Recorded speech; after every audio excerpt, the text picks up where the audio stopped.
السلام علیکم مفتی صاحب، جنت اور جہنم کہاں ہیں؟ وعلیکم السلام۔ دیکھیے، حضرت ضحاک اور بعض مفسرین کا کہنا ہے کہ جنت اور جہنم دونوں آسمانوں پر ہیں، حالانکہ جنت جو ہے وہ آسمانوں پر ہے، جہنم جو ہے اس کے بارے میں تھوڑا سا اختلاف ہے۔ بعض مفسرین نے کہا ہے کہ آسمانوں پر ہے۔ ان کی دلیل یہ ہے، وہ یہ کہتے ہیں کہ حضور صلی اللہ علیہ وسلم جب معراج پر گئے تو آقا علیہ السلام فرماتے ہیں کہ میں نے جنت اور جہنم کو دیکھا، تو اس سے معلوم ہوا کہ وہ آسمان پر گئے تو وہاں دیکھا، تو اس کا مطلب وہاں ہے۔ یہ بعض مفسرین کی رائے ہے۔ بعض مفسرین نے کہا ہے کہ حضور صلی اللہ علیہ وسلم زمین پہ رہ کے عرش کی تختی کو دیکھتے تھے۔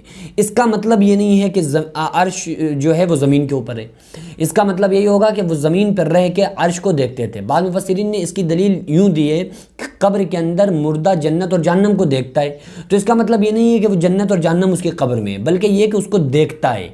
تو بعض مفسرین نے کہا ہے کہ جو یہ فرمایا ہے کہ جنت جو ہے وہ آسمانوں پر ہے، حضور صلی اللہ علیہ وسلم نے جنت کو آسمان پہ جا کے دیکھا، اور جہنم کو آسمان سے نیچے کو دیکھا تو جہنم کو وہاں دیکھا۔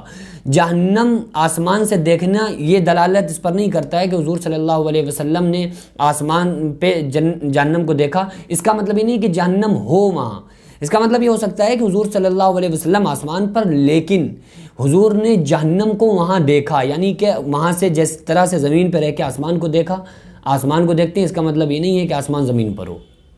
بہرحال صحیح قول جو ہے اور جس پر بہت سارے مفسرین جس بات کو ایکسیپٹ کرتے ہیں، بہت سارے مفسرین کا جس پر متفق ہیں، وہ بات یہ ہے کہ جو جنت ہے وہ آسمانوں پر ہے، جہنم جو ہے وہ تحت الثری ساتویں زمین کے اندر ہے۔ اور پھر اس میں بھی بہت ساری وادی ہے نا، جہنم بھی ایک وادی ہی ہے، دوزخ کی ایک جہنم ایک وادی ہے، اس کے اندر پھر بہت ساری وادی ہیں، بہت ساری منزلیں ہیں، جس میں حطمہ، لظیٰ، سعیر، سقر، حاویہ، جہنم، یہ دوزخ کے تمام نام ہیں، جس میں الگ الگ طرح کے گناہگار داخل کیے جائیں گے۔